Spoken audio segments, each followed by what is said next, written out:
नमस्कार विद्यार्थी मित्रांनो,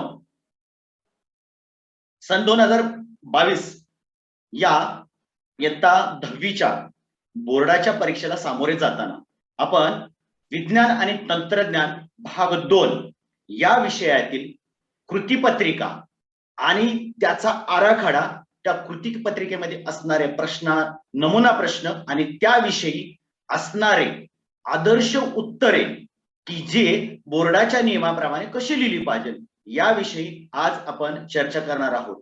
तर मग चला तर जाऊया आपण आज कृतीपत्रिकेच्या आराखड्यामध्ये. विद्यार्थी मित्रांनो, विज्ञान आणि तंत्रज्ञान भाग 2 यामध्ये एकूण 4 प्रश्न आपणास सोडवावे लागतात.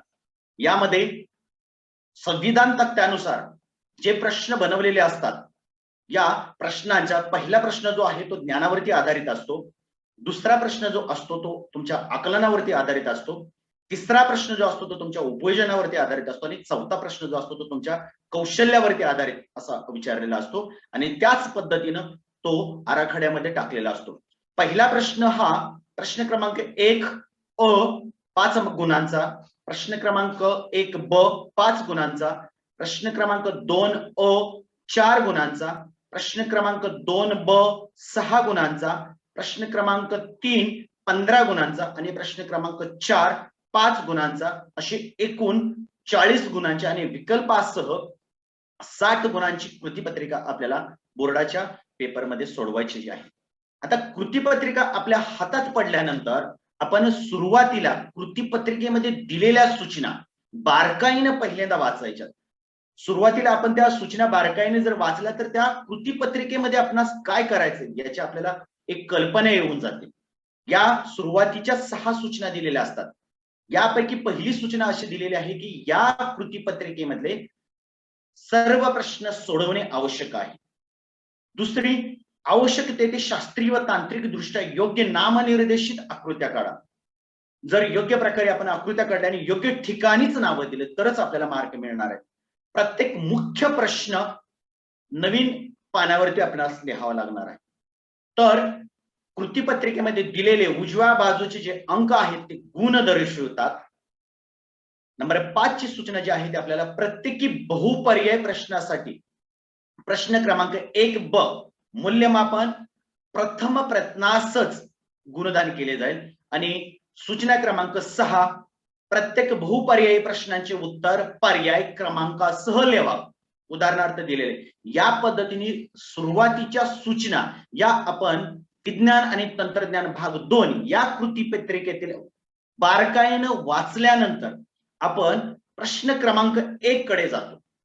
प्रश्न क्रमांक 1 अ दिलेल्या उत्तराचा योग्य पर्याय लिहा. असे 5 गुणांचा प्रश्न क्रमांक 1 असतो. हा जो प्रश्न आहे तो पाठ्यपुस्तकावरती आधारित 1 गुणांची 5 बहुपर्यायी प्रश्न असते. त्यामध्ये योग्य पर्यायाचा फक्त क्रमांक जसं की अ ब क ड किंवा ए बी सी डी हे लिहिणे अपेक्षित आहे. पूर्ण वाक्य किंवा उत्तराचा शब्द इथे लिहिण्याची गरज नाही, अशा स्पष्टपणे आपल्याला सूचना दिलेल्या आहेत. उदाहरणादाखल आपण कृतीपत्रिकेतला प्रश्न क्रमांक 1 अ पाहूया. प्रश्न क्रमांक 1 दिलेल्या उत्तराचा योग्य पर्याय लिहा. यामध्ये एकूण 1 2 3 4 आणि 5 असे 5 उपप्रश्न दिलेले असतात. सर्वच्या सर्व आपणास सोडवायचे असतात. या प्रत्येक उपप्रश्नाला 4 पर्याय दिलेले असतात. तर याचं योग्य उत्तर जे आहे ते फक्त त्या पर्यायीचा क्रमांक आपणास लिहायचं. उदाहरणार्थ, घरातील गॅस सिलेंडरनं पेट घेतल्यास काय करावे याचं जे उत्तर आहे त्याचा फक्त पर्याय क्रमांक, किंवा खालीलपैकी कोणत्या उद्योगात सूक्ष्म जैविक विकारे वापरली जात नाहीत याचे जे 4 पर्याय दिलेले आहेत या पर्यायाचा फक्त योग्य पर्यायीच आपल्याला उत्तराचा योग्य पर्याय लिहायचा आहे. कसं, तर चला पाहूया मग आपण आदर्श उत्तरामध्ये कसा लिहिला जातो की जो बोर्डाच्या पेपरमध्ये तपासताना कोणत्या प्रकारे तपासतो. प्रश्न क्रमांक 1 अ चं उत्तर जे लिहिलेलं आहे ते प्रश्न क्रमांक 1 अ उपप्रश्न क्रमांक 1 त्याचं योग्य उत्तर जर सी असेल तर त्याचा पर्याय फक्त सीच लिहायचं.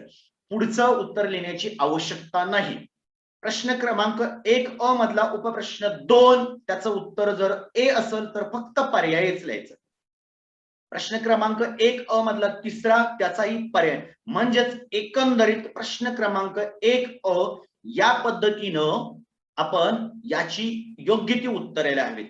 याच्या पुढे त्याचा पर्याय लिहिण्याची आवश्यकता नाही. तसं स्पष्टपणे आपणास कृतीपत्रिकेमध्ये सूचना दिलेल्या असतात, त्यामुळे याच पद्धतीने उत्तर लिहायचं. मग जर तुम्ही इथं उत्तर जर पुढे लिहिली तर त्याचा आपल्यावरती काय परिणाम होणार आहे का? तर ज्या विद्यार्थ्यांना पैकीच्या पैकी गुण पडलेले आहेत त्या विद्यार्थ्यांच्या बाबतीत मात्र याविषयी विचार केला जाऊ शकतो. ज्या विद्यार्थ्यांना पासिंग पुरती मार्क आहेत अशा विद्यार्थ्यांसाठी यावरती एवढी दखल घेतली जात नाही. मात्र ज्या विद्यार्थ्यांना पैकीची पैकी मार्क मिळणार आहेत त्या विद्यार्थ्यांचा मात्र इथं विचार केला जातो. त्यामुळं आपल्या हातून आपले गुण जाऊ नयेत म्हणून दिलेल्या पद्धतीने आपण इथं उत्तर लिहिणं अपेक्षित आहे. प्रश्न क्रमांक 1 पुढील प्रश्न सोडवा. गुण 5. प्रत्येक 1 गुणांचे 5 वस्तुनिष्ठ प्रश्न असतील तर यामध्ये काय असतील तर रिकाम्या जागा भरा हा प्रश्न प्रकार वगळून इतर कोणतेही 5 प्रश्न प्रकार यामध्ये असणार आहेत. रिकाम्या जागी आपण प्रश्न क्रमांक 1 मध्ये बघितलेले आहेत.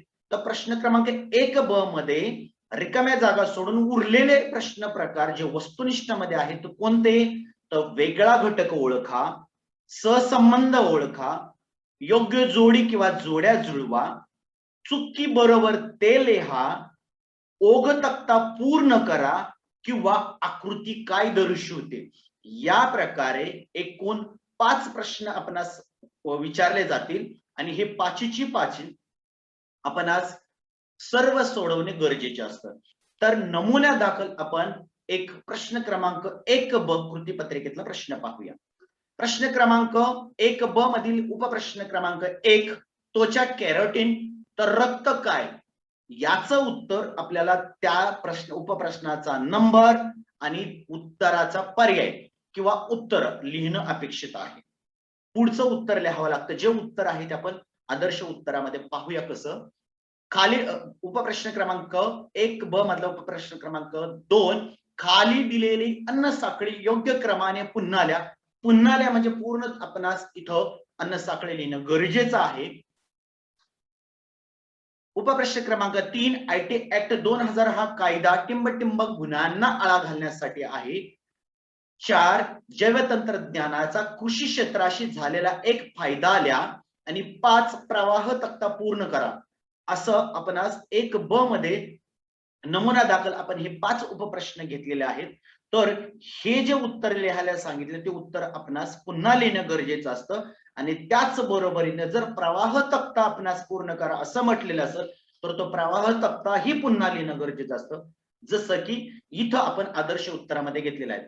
प्रश्न क्रमांक 1 मधला पहिला जो आपला उपप्रश्न होता त्वचा जर कॅरोटीन तर त्याला जर अनुसरून रक्त तर त्या रक्ताचं उत्तर आहे हिमोग्लोबिन. म्हणून आपण या टिंबटिंब ठिकाणी दिलेल्या जागेचं उत्तर आपल्याला तिथं लिहिणं अपेक्षित आहे. तपासणीस ते उत्तर बरोबर असेल तर टिक मार्क करेल, 1 मार्क देईल. दुसऱ्याचं आपणास दिलेला सिक्वेन्स वेगवेगळा दिलेला होता अन्न साखळीचा तो योग्य प्रकारे लिहा. गाळलेली जागा दिलेली होती फक्त ती गाळलेली जागाच न लिहिता पूर्ण वाक्य लिहून त्याचं उत्तर लिहिलेलं आहे. उपप्रश्न 4 मध्ये विचारलेल्या प्रश्नावरती जैवतंत्रज्ञानाची कृषी क्षेत्राशी झालेला फायदा लिहा असं विचारलंय. तर त्याचं उत्तर बीटी कापूस यासारख्या वाहनामुळे कीटकनाशकावरती होणारा खर्च कमी झाला हा एक फायदा लिहिलेला आहे. म्हणजे योग्य उत्तर जर आपण लिहिलं तर तपासणीस त्याच दिलेल्या किंवा पुरवलेल्या बोर्डाच्या योग्य आणि आदर्श उत्तर पत्रिकेच्या नमुन्यानुसारच तो मार्क देणार आहे. ओघ तक्ता पूर्ण करा. यामध्ये 2 रिकाम्या जागा दिलेल्या आहेत. 2 ठिकाणी इथं रिकाम्या जागा जर दिलेल्या असतील तर दोन्हीचे दोन्ही उत्तर आपण लिहिणं गरजेचं आहे. त्याच बरोबरीनं अगोदर दिलेलं जे आहे तेही लिहिणं गरजेचं आहे आणि ज्या ठिकाणी रिकामी जागा होतात त्या ठिकाणी आपल्याला हे दुहेरी अंडरलाईन करणं गरजेचं आहे. म्हणजेच जी रिकामी जागा आहे त्या रिकाम्या जागेमध्ये योग्य प्रकारे गुणदान दिलं जाऊ शकतं. वरती एकच पॉईंट लिहिणं अपेक्षित होतं, त्या पद्धतीने लिहिलं. मात्र इथं 2 रिकाम्या जागा होत्या या तक्त्यामध्ये, म्हणून अर्ध्या गुणाचं प्रयोजन तिथं केलेलं आहे. आणि या सर्वांचे प्रश्न क्रमांक 1ब या किती तुम्हाला गुण मिळालेले आहेत त्याचे बाजूला किंवा त्याच्या खाली गुण लिहिलेले असतात आणि एकूण गुण हे त्याच्या खाली लिहिलेले असतात. या प्रकारे बोर्डाला पेपर तपासले जातात आणि त्यावरून योग्य गुणदान केलं जातं.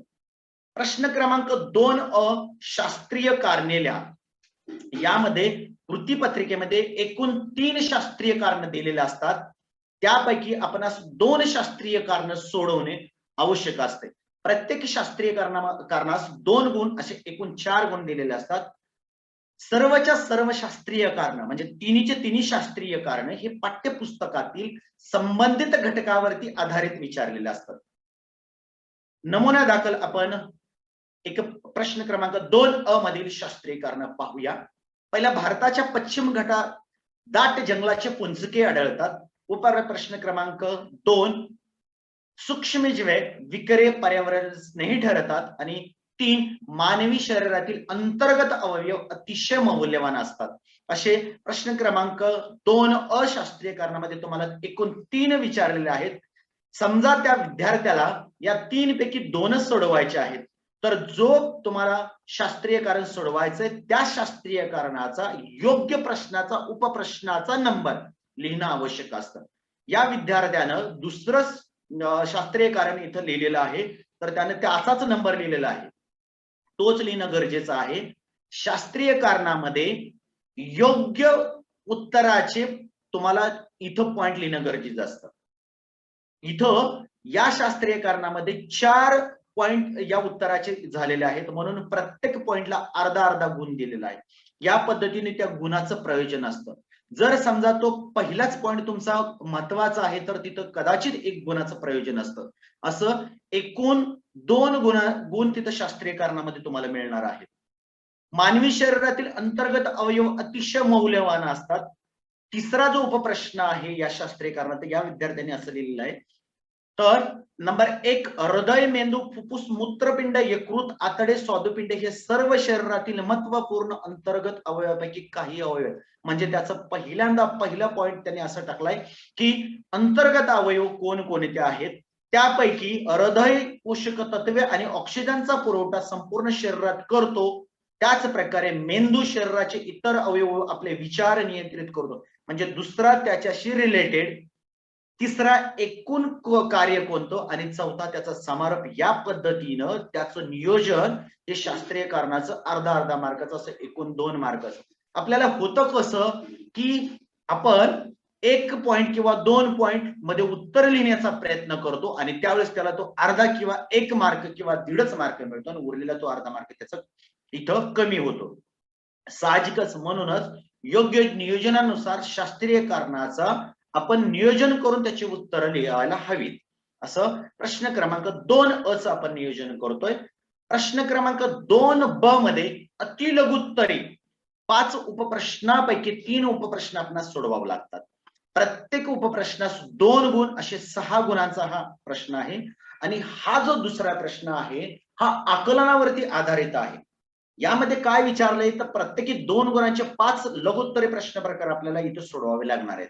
यामध्ये कदाचित कोणता तरी नियम असेल, सिद्धांत असेल, व्याख्या असेल, की उदाहरणं सहज स्पष्ट करावे लागते. म्हणजे इथं आपणास प्रश्न बारकाईनं वाचावा लागतो. कदाचित पिपाल्यामध्ये त्यांनी दिलेला असेल तर तिथं चित्र आकृतीवरून काय बोध होतोय असा प्रश्न असू शकतो. कदाचित फरक स्पष्ट करा. यामध्ये आपण असं 2 घटक किंवा 2 क्रिया यामधील फरक विचारलेला असतो. सर्वसाधारणपणे आपण असा विचार करतो की पहिल्याचे 2 आणि दुसऱ्याचे 2 मुद्दे लिहिले म्हणजे झालं, तर नाही, तर किमान 4 मुद्दे तुम्हाला लिहिणे अपेक्षित आहे. म्हणजे प्रत्येक मुद्द्याला अर्धा मार्क दिला जातो. गुणधर्म, वैशिष्ट्य, लक्षणे, फायदे, तोटे, परिणाम असं किमान 4 मुद्दे तुम्हाला लिहिणं अपेक्षित असतं. किंवा जर एखाद्या संकल्पनेचे उदाहरण विचारलेले असतात, ती संकल्पना, एखादा घटक, प्रक्रिया याची 4 उदाहरणं तुम्हाला लिहिणं अपेक्षित आहे तिथं. किंवा ओघ तक्ता पूर्ण करा असा दिलेला असतो. त्यानुसार तुम्हाला त्या गुणाच्या विभागणीनुसार जेवढी मागणी तेवढा पुरवठा तुम्हाला करणं गरजेचं असतं. नमुन्या दाखल आपण एक प्रश्न क्रमांक 2ब मधील प्रश्न पाहूया. इथं उपप्रश्न 1, 2, 3, 4 असे उपप्रश्न दिलेले आहेत. कदाचित तिथं तुम्हाला टीप लिहावी लागल किंवा उपप्रश्न या 2 नुसार कदाचित 1, 2, 3 असे प्रश्न दिलेले असतील, त्याची उत्तरे द्यावी लागतील. म्हणजेच एकात एक तुम्हाला तिथं उपप्रश्नामध्ये आणखी उपप्रश्न तिथं तयार करून दिलेले आहेत. हे तुम्हाला किती आकलन झालंय, ज्यावेळेस तुम्ही विज्ञान आणि तंत्रज्ञान भाग 2 या 1 ते 10 प्रकरणाचा अभ्यास करत असताना कोणतं आकलन तुम्ही केलेलं आहे, ते आकलन तुम्ही इथं कोणत्या प्रकारे लिहिताय हे पाहिलं जातं. किंवा उपप्रश्न 3 मध्ये इथं दिलेलं आहे की एक आकृती दिलेली आहे, तिच्यावरून 2 प्रश्न विचारलेले आहेत. किंवा उपप्रश्न 4 मध्ये चिन्ह संकेत काय सांगतात आणि त्या आधारे तुमची भूमिका काय असेल, म्हणजे प्रश्नामध्ये प्रश्न तयार केलेले आहेत. तर याची आदर्श उत्तरं लिहिताना तुम्हाला 1, 2, 3, 4 असे पॉइंट तयार करावे लागतात.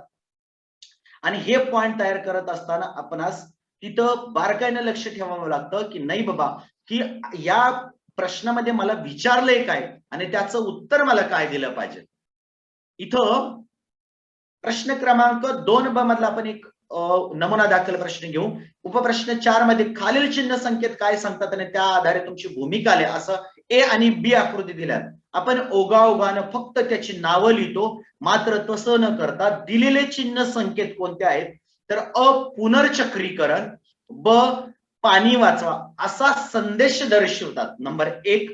आणि नंबर 2 माझी भूमिका काय असेल, तर त्या दोघांच्या विषयीची माझी जी भूमिका आहे ते प्लास्टिक सारख्या पदार्थाचे पुनर्चक्रीकरण करण्यासाठी मी जनजागृती करेल, अर्धा मार्क.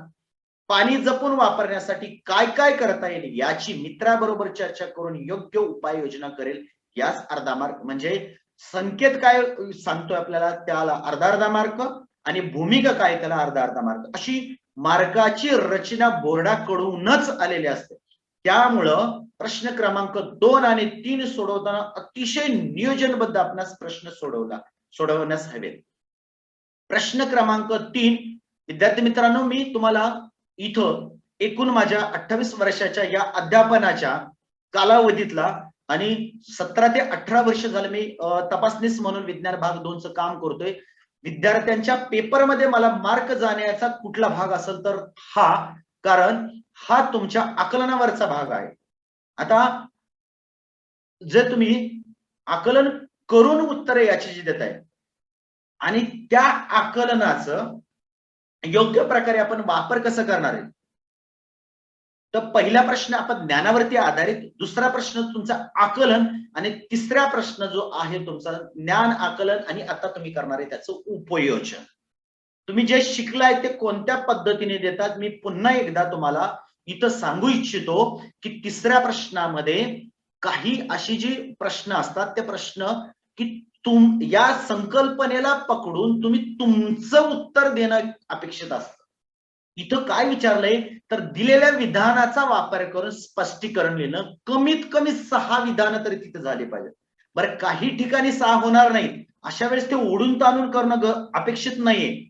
पण तुमच्या उत्तराचं ते प्लॅनिंग करताना 3 गुण आहेत, तर 3 गुण कदाचित ते अर्धे कदाचित 1 गुणाचं किंवा तुम्हाला 3 गुणांची विभागणी कशी असू शकते हे पहिल्यांदा पाहिलं पाहिजे. म्हणजेच जेवढी मागणी तेवढा पुरवठा, इथं तुम्हाला तुमचं उपयोजन द्यायचंय. दुसरं, दैनंदिन जीवनाशी निगडित एखादी समस्या असेल, परिणाम असेल, याच्यावरती तुम्हाला उपाययोजना सुचवायच्या.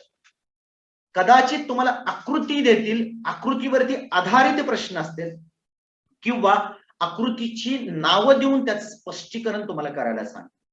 म्हणजे प्रश्नामध्ये प्रश्न उपप्रश्न असे तुम्हाला 3 मार्काचे उपप्रश्न, म्हणजे 3 प्रश्न तुम्हाला त्याच्यात सोडवावे लागणार आहेत.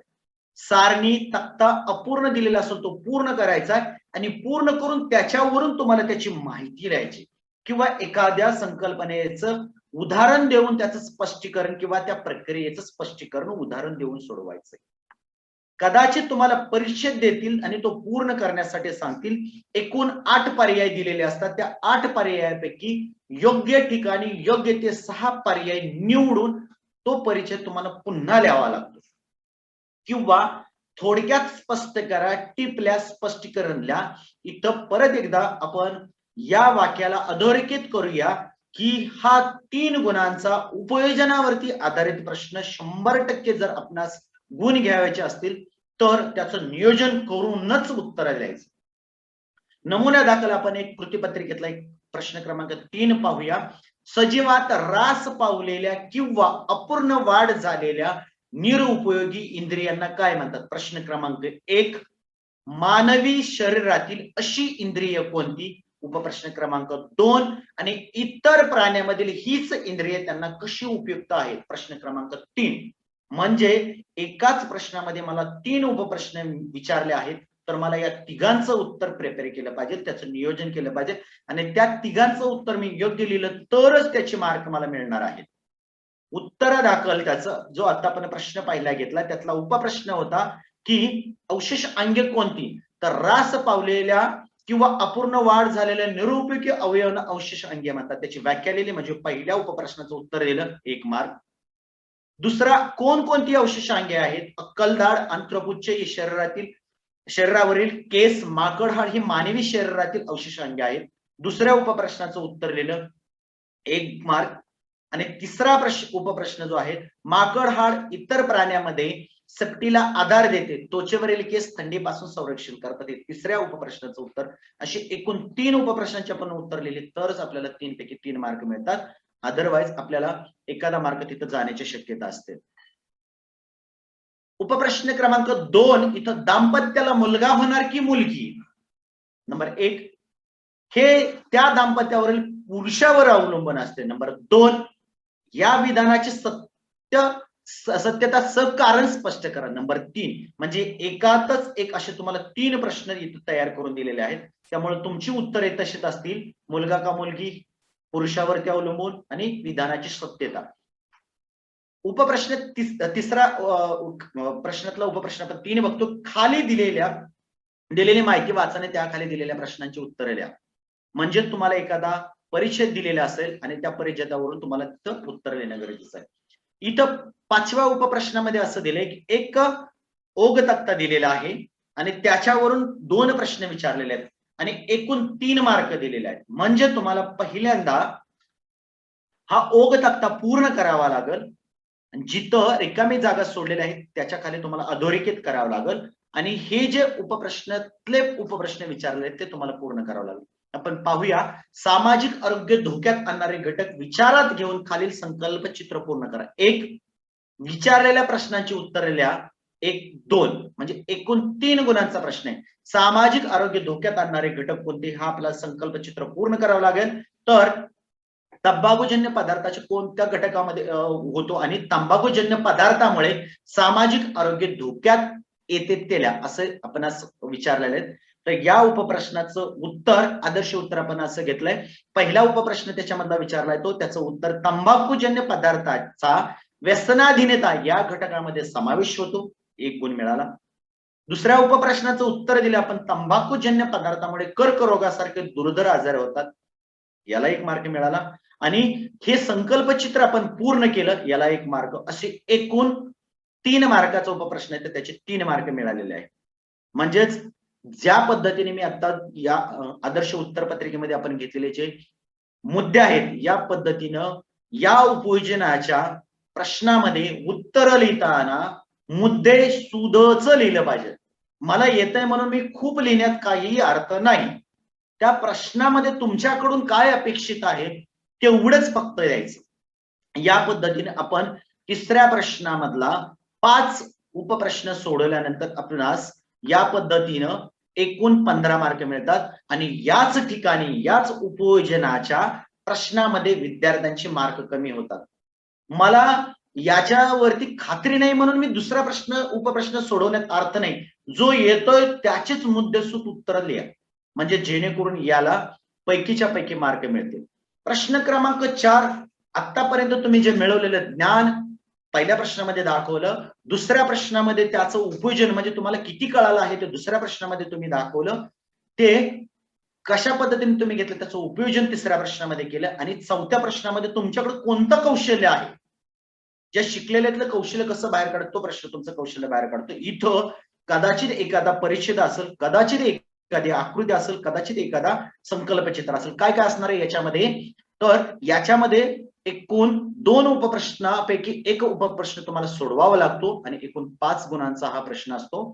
आजपर्यंतचा माझा अनुभव असं सांगतो की विद्यार्थी शेवटच्या क्षणाला हा 4था प्रश्न सोडवतात. त्यामुळं एकूण मानसिक अवस्था न राहिल्यामुळं पटपट लिहिण्याच्या किंवा पूर्ण करण्याच्या मार्गे लागतात आणि साधारणतः इथं मार्क कमी करण्याची एक शक्यता असते. त्याच्यामुळे या प्रश्नाकडे खूप बारकाईने लक्ष द्या. कौशल्याचा प्रश्न तुम्हाला पैकीच्या पैकी मार्क मिळवून देतो. म्हणून मी परत एकदा अधोरेखित करतो. 3रा प्रश्न आणि 4था प्रश्न हा बारकाईनं लक्ष देऊन नियोजनपूर्वक सोडवायचा. यामध्ये आकृती काढून स्पष्टीकरण लिहिणं, संकल्पने संदर्भात अचूक नामनिर्देशित आकृती काढून स्पष्टीकरण देणं. म्हणजे प्रश्नात प्रश्न विचारले आहेत 5 मार्काचं हे नियोजन कशा प्रकारे असेल हे आपण स्वतःलाच विचारायचं आणि त्या पद्धतीने आपल्या उत्तराचं प्लॅनिंग करायचं. एखादी चुकीची आकृती दिलेली असेल ती दुरुस्ती करून नव्याने काढायची आणि तिच्याविषयी स्पष्टीकरण लिहायचं. शेवटचा प्रश्न 5 मार्काचा आहे तर तिथे तुम्हाला स्पष्टीकरण लिहिलंच पाहिजे. कदाचित तुम्हाला एखादं वर्गीकरण सविस्तर स्पष्टीकरणासह लिहिणे यासाठी दिलेलं असेल किंवा परिच्छेद दिलेला असेल त्या परिच्छेदाचं वाचन करून त्या आधारित प्रश्नांची उत्तरं लिहा असं दिलेलं असेल किंवा अपूर्ण स्वरूपामध्ये दिलेली एखादी सारणी किंवा तक्ता असेल तो पूर्ण करायचा आणि त्याविषयी स्पष्टीकरण लिहायचं. विद्यार्थी इथं मात्र गफलत करतात की दुसऱ्या किंवा तिसऱ्या प्रश्नामध्ये आलेले जे संकल्पना चित्र किंवा सारणी तक्ता असेल त्या पद्धतीनं 4थ्या प्रश्नामध्ये ही सारणी किंवा तक्ता आहे तो पूर्ण करतात. पण इथं अपेक्षित तुमच्याकडून स्पष्टीकरण लिहिणं हे अपेक्षित असतं आणि त्याला विशिष्ट गुणाची विभागणी असते. तक्ता पूर्ण केला तर 1 ते 2च मार्क मिळतात आणि उरलेले मार्क हे तुमच्या स्पष्टीकरणाला तिथे राखून ठेवलेले असतात. प्रश्नांचं उत्तर विस्तृत स्वरूपात लिहिणे किंवा आकृती उदाहरण प्रकार किंवा स्पष्टीकरण विस्तृतपणे करण्यासाठी तुम्हाला विचारलेलं असतं किंवा दिलेल्या घटकावरती आधारित संकल्पना चित्र तयार करणे व त्याचे स्पष्टीकरण. एखादा घटक तुम्हाला देतात आणि त्याचं संकल्पना चित्र तयार करायला सांगतात किंवा त्याच्यावरती स्पष्टीकरण लिहिण्यासाठी सांगतात. नमुना दाखल आपण एक प्रश्न घेतलेला आहे. खालील तक्ता दुरुस्त करून लिहा व कर्बोदके स्निग्ध पदार्थ प्रथिन यांची ऑक्सिडीकरण करून ऊर्जा मिळवण्याची प्रक्रिया कशी होते ते थोडक्यात लिहा. या एकाच प्रश्नामध्ये एकाधिक प्रश्न विचारले. पहिल्यांदा तुम्हाला हा तक्ता पूर्ण करायचा आहे. नंबर 2 कर्बोदके स्निग्ध पदार्थ आणि प्रथिन या तिघांची तुम्हाला सविस्तर ऑक्सिडीकरण करून ऊर्जा मिळवण्याची प्रक्रिया कशी आहे त्याचं स्पष्टीकरण द्यायचं. तर दुसऱ्यामध्ये शेजारील आकृती कोणत्या व्यवस्थापनाची कमतरता दिसून येते असं विचारलेलं आहे.